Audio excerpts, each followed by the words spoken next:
My name is Emily, and I am 33 years old. I am a mother, first and foremost, and everything I do, every breath I take, is for my 3 daughters, Lily, Sophie, and Mia. They are my whole world, my reason for waking up each morning, and my strength when I feel like I have none left. If I could, I would shield them from every hardship, from every pain that life has to offer. But the truth is, life has never been kind to me. It has tested me in ways that I never thought I could endure. I learned too soon that love does not always last, that people leave, that promises are broken, and that sometimes, no matter how much you give, it is never enough to make someone stay. My mother died when I was just a child, and from that moment on, I understood that life does not slow down for grief. It does not make exceptions for the lost or the lonely. And just when I thought I had found love, when I believed I had built a family that would never crumble, my husband left.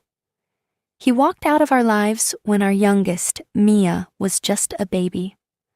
There was no fight, no final words, no explanation, just a door closing and silence.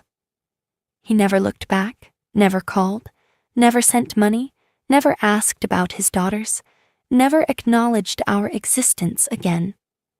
In that moment, I became both mother and father, protector and provider, nurturer and warrior. I have no family to help me, no siblings to turn to, no parents to lean on. I have no big house with a yard where my daughters can play, no college degree that could open doors to a better job, no savings account to fall back on.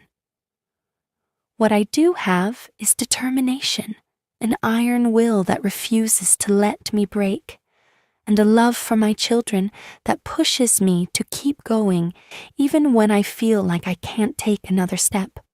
I live in a small apartment, just enough space for the 4 of us, and every month I scrape together just enough money to pay rent, buy food, and keep the lights on. Some months are harder than others.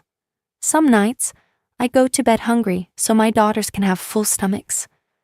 Some days, I stare at the empty fridge and wonder how I will make it until the next paycheck. I cannot afford to be weak. I cannot afford to fail, because failure would mean my daughters suffer, and that is something I will never allow. To survive, I work as a taxi driver, but I do not own a car. Every month I rent one, handing over money before I have even had the chance to earn it. I spend my days and nights driving, picking up strangers, taking them where they need to go, hoping that each fare will be enough to keep us afloat for another day. Some passengers are kind, offering polite conversation, leaving generous tips that make all the difference.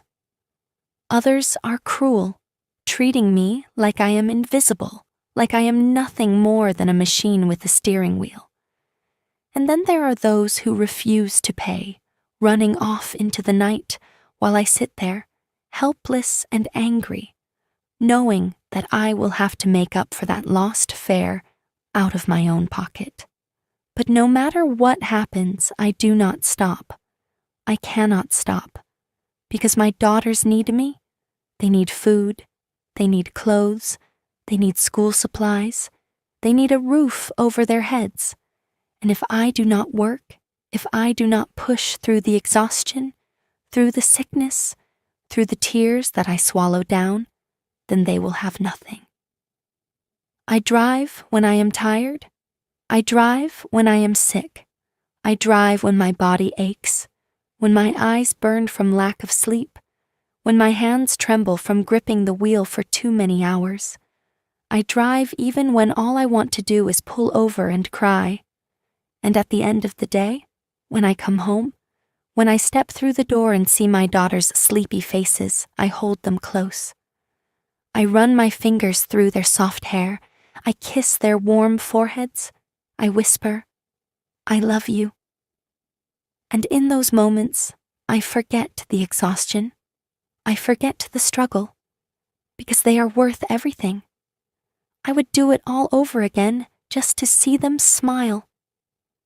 I would suffer 1,000 lifetimes if it meant they would never have to know this kind of hardship. But no matter how hard I fight, life always seems to find new ways to test me. One bitterly cold evening, as I was driving my daughters home, the weather turned against us. The sky was a heavy, endless stretch of darkness, the clouds thick and unforgiving. Rain poured down in relentless sheets, turning into ice as it hit the roads. The wind howled through the empty streets, and the streetlights flickered like dying stars, barely illuminating the path ahead.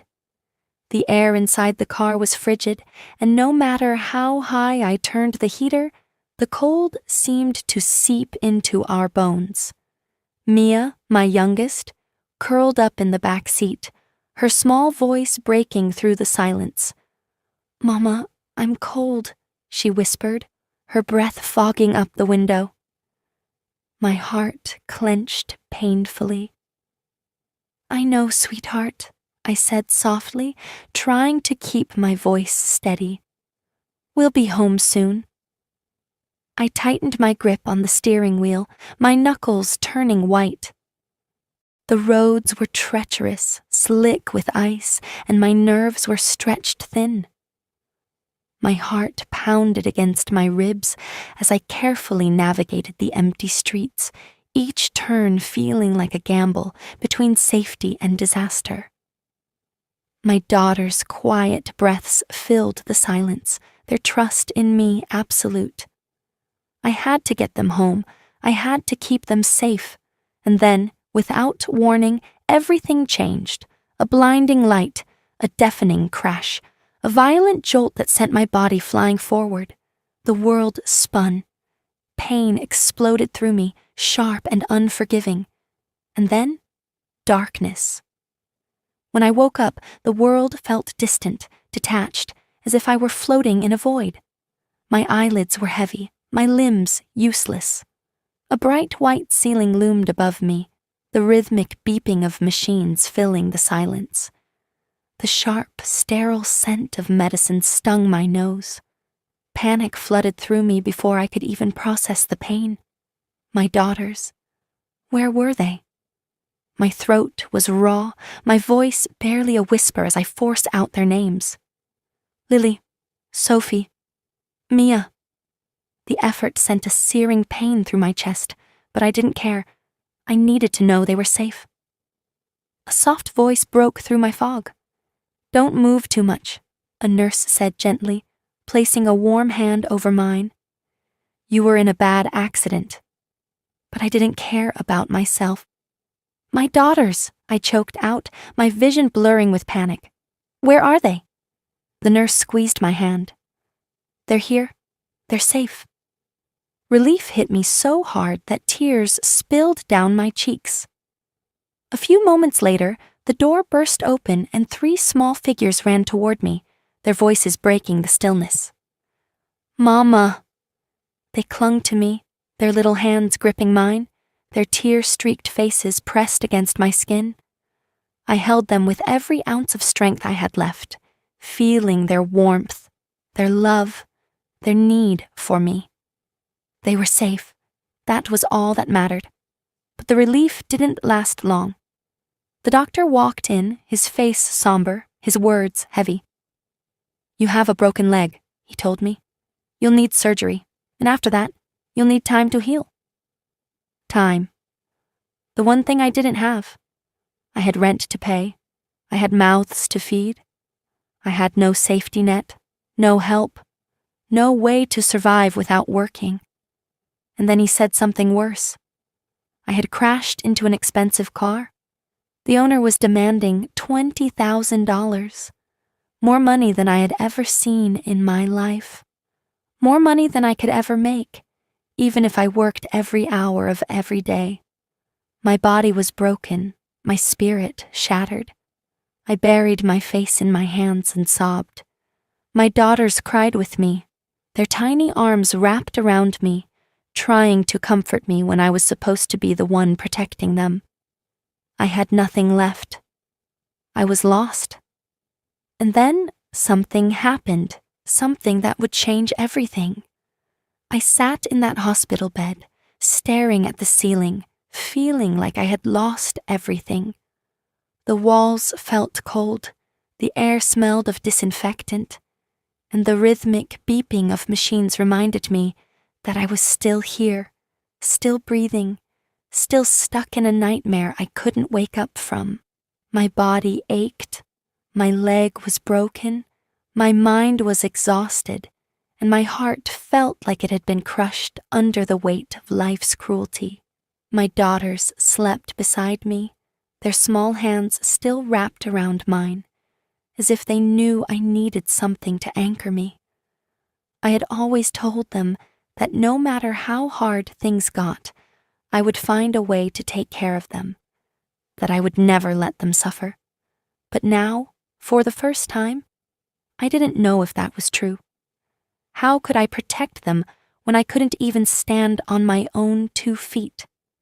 How could I provide for them when I had nothing left?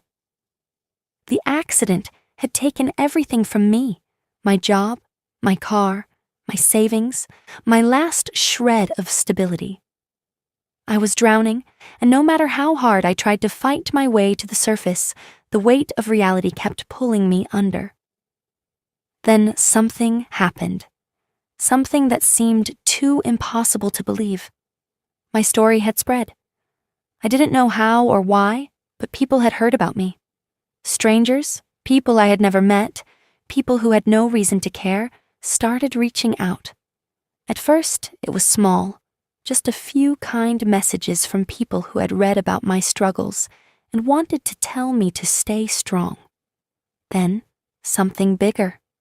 Money started coming in, donations from people all over, each one like a tiny miracle landing in my hands. $5, $10, $50? At first, I thought there had to be some mistake.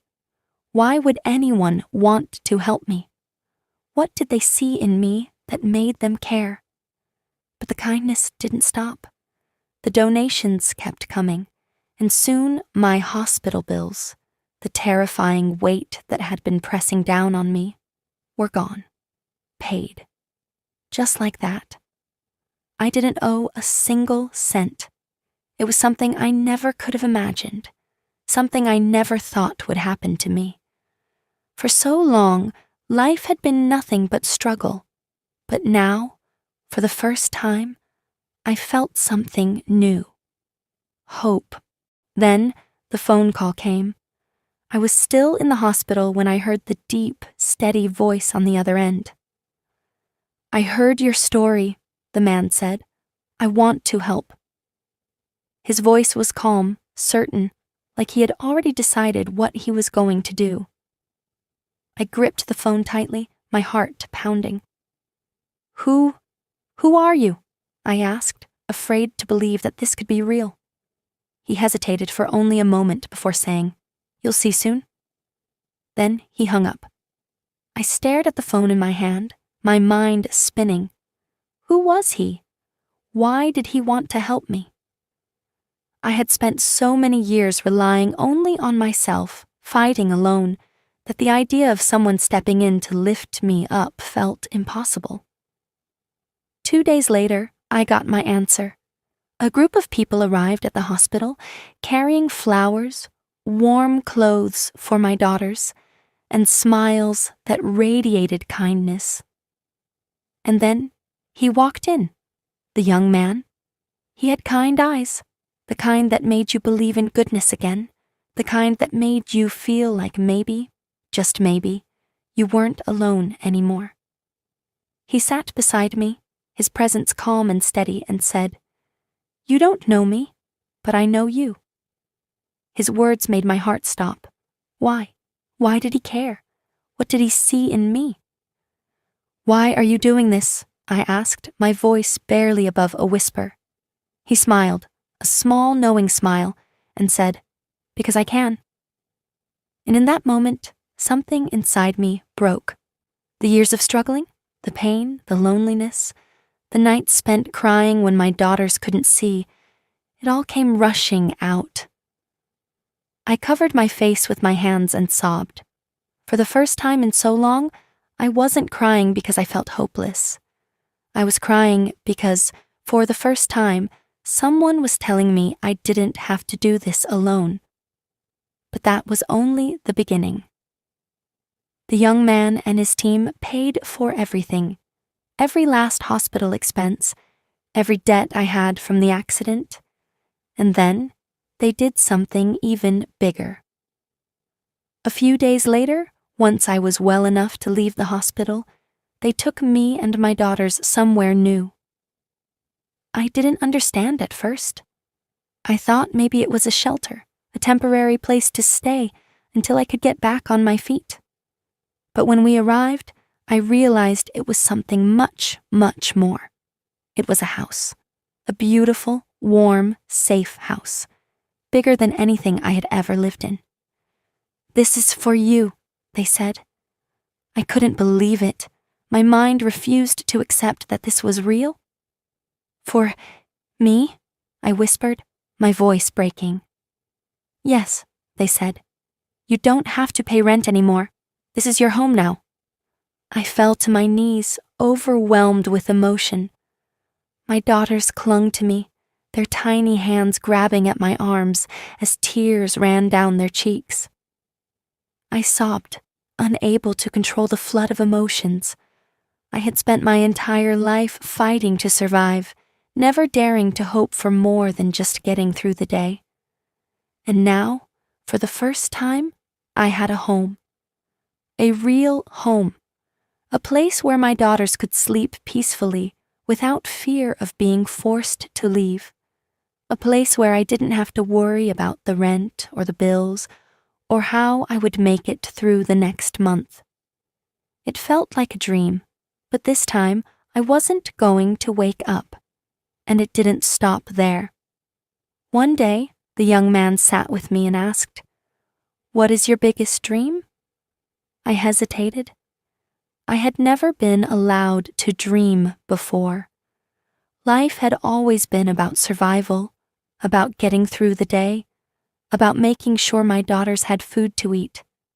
But deep down, I had always wanted something more. "I want to open a supermarket," I admitted. It had always been a distant dream, something I had tucked away in the back of my mind, too afraid to believe it could ever come true. He smiled. "Then let's make it happen." And he did. A few months later, I stood inside my very own supermarket. The shelves were lined with fresh fruits and vegetables. Warm bread filled the air with the comforting scent of home, and customers walked in, smiling, talking, shopping. I wasn't a struggling taxi driver anymore.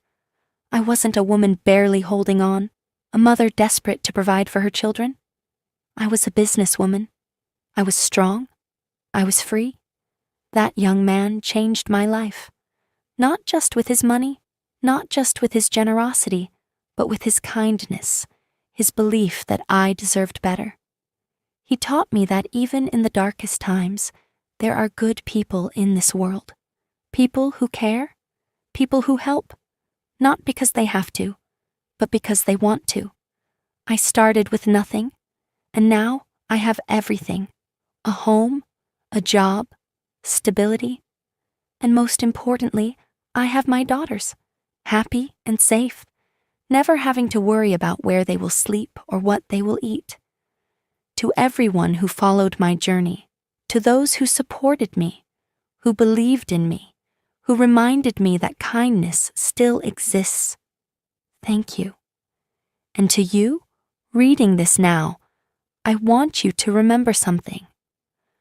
No matter how hard life gets, no matter how impossible things may seem, never stop believing in kindness. Never stop hoping. Because sometimes miracles are real.